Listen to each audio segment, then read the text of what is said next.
বিড়াল হচ্ছে সবচেয়ে সুন্দর একটা প্রাণী। বিড়ালটা হচ্ছে আমাদের আবেগের জায়গা, ভালোবাসার জায়গা। নবীজি একটা বিড়াল ছিল, নাম হচ্ছে মুয়াজ্জা। নাম কি? মুয়াজ্জা। এটা হাদিসে এসেছে, অবাক করা হাদিস। দেখেন, নবীজি একবার ঘরে প্রবেশ করলেন, নবীজির জামা রাখা আছে।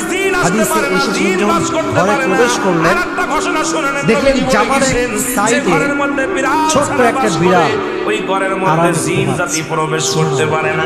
তাহলে ছোট ছোট মাসুম বাচ্চাগুলো যে ঘরের মধ্যে থাকে, মুসলমান অনেক সময় জিনের আসরে পড়ে যায়। কোন অনেক সময় জিনে আসর করে, আমার নামাজের সময় জিনে আসর করে, যে ঘরের মধ্যে বিড়ালকে আদর করে বিড়াল থাকে, ওই ঘরের মধ্যে বিড়াল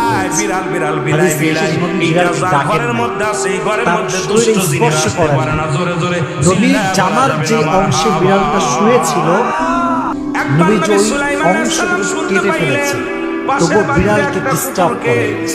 কষ্ট দিয়ে